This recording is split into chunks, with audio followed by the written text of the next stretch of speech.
Let's get it. That's right, ladies and gentlemen. Right now, how did Dogecoin become the new lottery ticket? We're going to talk about it on this episode.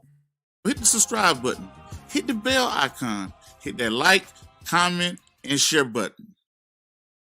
We've all seen it out throughout the media. Everybody's heard about it. Everybody's talked about it. If you are catching this live, go ahead and hit that comment button. Tell me where you're checking this in live from. But we all heard about Dogecoin, right? Dogecoin, however you may want to call it, Doge, whatever the case may be.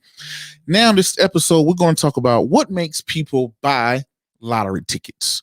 We're going to break all this whole philosophy down. What makes a person buy a lottery ticket? Now, you got to think about a lottery ticket. Let me write this in here. When you think about a lottery ticket, what makes a person buy a lottery ticket? Take someone like myself. I'm not a lottery buyer, right? I don't really go out and say, hey, every weekend, every day, I don't go play the lottery. So, but every now and then, when it goes up to $1 trillion, when it inflates to a bunch of money, and when it inflates to a bunch of money, if I'm in the right place at the right time, if I'm in the gas station or whatever, and I say, hey, you know what? I could grab one, whatever.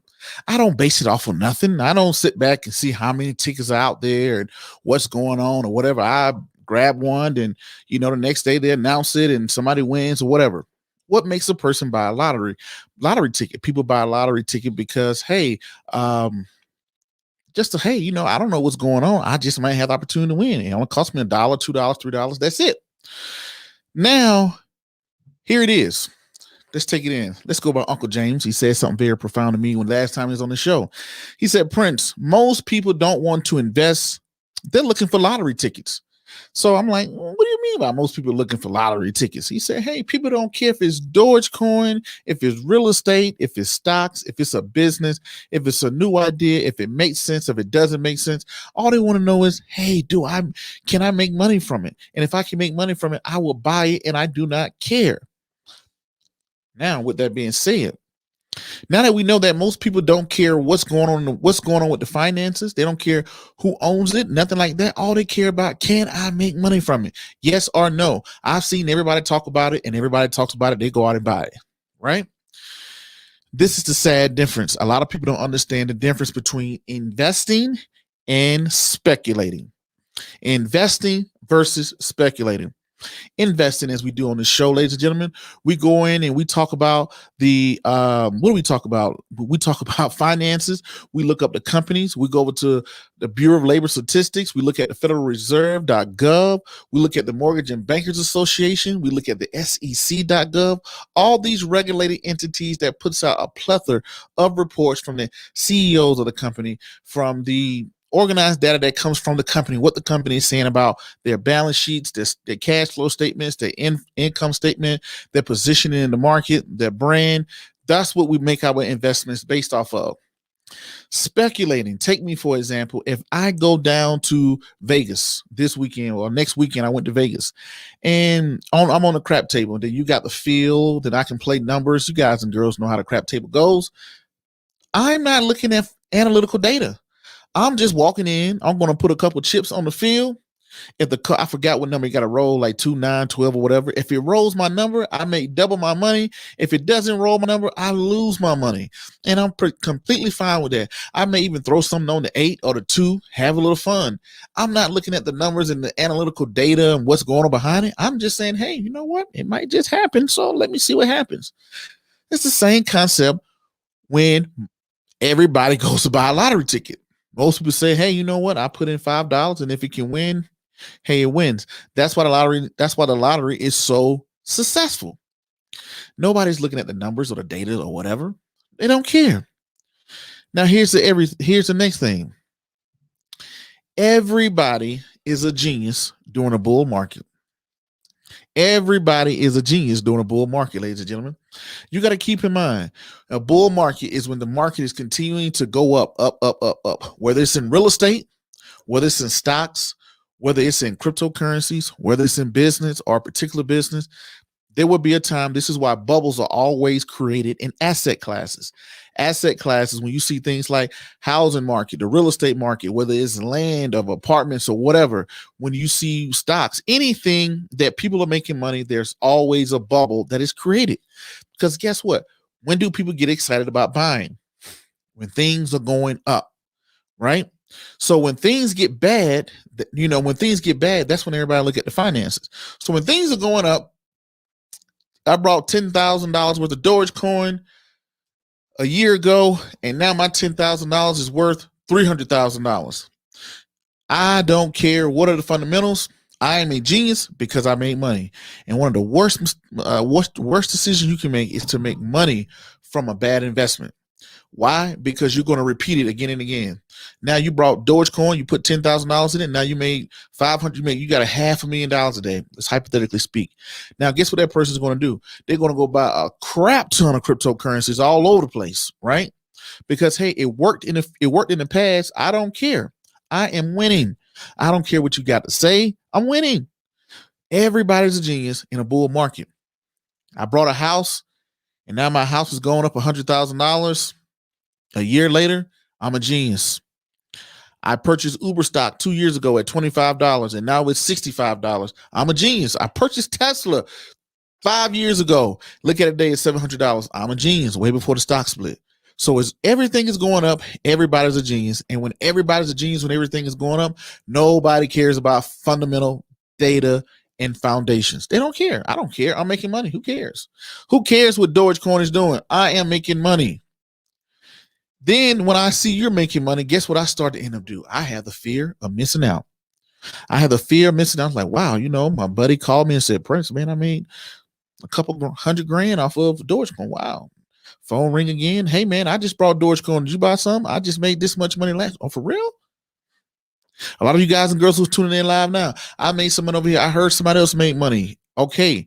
Fear of missing out. I don't want to miss out. So here I am. I'm on Coinbase and crypto.com. I'm trying to make sure I get some cryptocurrency too. I don't want to miss out. Right. And there's nothing wrong with that. I am the same way. I own cryptocurrencies. I have some Stellar, some Dogecoin, some other random, not Dogecoin, but I have Stellar and Bitcoin and some other coins or whatever. Do I really know what they're doing? Are they really an investment to me? No. When I go buy cryptocurrencies, I use the same exact philosophy that I use when I'm on a crap table in Las Vegas. When I'm in Vegas, I don't look to see who's rolling. Some people got all these things. How many people at the table? Is it a hot table, closed table, cold table? Who's rolling the dice? How hard are they? I don't do all that. I walk up to a table. I see people rolling the dice. I take my chips. I put them on a couple numbers. Let me put it on 1, 2, 8. Throw some in the field. Boom. The guy rolls the dice. Hey, boom. They pay the field. They pay me. I take my money back. Now I'm having fun, right? They bring me a drink. Ooh, here I am. Multiple runners. This is not an investment, ladies and gentlemen. I'm completely speculating. I go into my Coinbase. Something goes up. Hey, it went up. Hey, it went down. I don't care. But here's the difference, ladies and gentlemen. I understand the difference between investing and speculating. There's nothing wrong with speculating because right now with Dogecoin, I don't know what it's doing. I don't know who owns it. I don't know who's putting out the data behind it. I don't know how many coins are out there. I don't know who created it. How many coins are they creating every day? What gives the coins value? What makes it goes up? What makes it goes down? I don't know. So guess what I do? I speculate. I don't invest. I go in and I say, hey, I speculate. Anytime something gets hot, come the next 2 weeks, once Apple stock or once these earnings reports come out, there's always going to be a company that's going to take off to the moon that everybody's going to talk about. It may be Snowflake, it may be Apple, it may be Tesla, it may be Uber, it may be Lyft. Who knows? There will be a company that would take off. And when that company takes off, everybody is going to pay attention to it. Everybody's going to say, hey, do you got some? I want to get some. I want to get some. You got to be very careful not to be chasing the bull. But nowadays, everybody's approaching Dogecoin like the lottery ticket. So guess what? I got a crypto.com and I say, hey, you know what? I'm going to throw $1,000 in there and see what happens for me. Hey, I'm going to go buy these random coins, see what happens to me. Nothing wrong with that, but it's like a lottery ticket. It's the same thing when I'm on the gas station. I go pay for my gas. I turn around and say, hey, you know what, man, let me give me some of these cash threes and number 3, 4, 5. And yeah, give me some of those too. Give me some scratch offs. Okay, cool. Oh man, I didn't make nothing. Throw it in the trash. Go ahead, go home. That is the same concept that I see everybody doing with Dogecoin. But anyway, ladies and gentlemen, let me check what y'all say in the comments before I get out of here. I don't want to be before y'all too long tonight. Where am I at here? What y'all are saying? What are y'all saying? Al, what's going on, Al? We got Al in the building. Beverly said, Beverly, she's in St. Louis. Nice to see you, Beverly, in St. Louis. Corey Johnson said, perfect title. Definitely appreciate it. Yeah, Black and Health Wealth Show. He said everybody wants to get rich quick. That is very true. Lionel Moore. What's going on, Lionel, over there? Appreciate your support. Y'all check out Lionel on Seeking Alpha too. Seeking Alpha. He said, we care. That is why we watch you. Oh, okay. Appreciate it. Definitely. Let's sip and talk. She says, good evening, Prince. Freeman Kennedy from South Carolina. Definitely. Thank you. Appreciate you tuning in. Lionel Moore said, fundamentals don't matter in a speculative bubble. I buy undervalued stocks and bonds, and distress or cash value matters. So he waits till companies all about to go out of business. That's when he's saying about distressed cash and stocks, undervalued bonds and stuff like that. But yeah, you're right. When people are speculating, they don't care about the fundamentals. That's not fun. Lolo Rolo Stretcher says, you got Verdi, Riddick, okay, Biocon, Dental Coin. Since these coins didn't hit all-time highs yet at the investor show. No, I do not have all those coins. It's like 1,000, 2,000 coins out there. I do not know any of those. I do not know any of those, okay? Dogecoins have a history price chart. Is easy and able to read the charts. Yes, but I don't know anything about the fundamentals. I look at the fundamentals. The fundamentals tell me what to buy. Then the technicals tell me to buy. Wesley learns to invest is my lottery. Appreciate it. This is my guy, Kevin Boyette. He said, okay, Lionel, he says, most people think crypto is investing, but it's just speculative. You are on point. Lots of pump and dump. Scams in crypto. Yes, it's undervalued. I mean, it's an unregulated market. Nana Powers, hey, investor family. How you doing, Miss Nana Powers? Thank you for tuning in.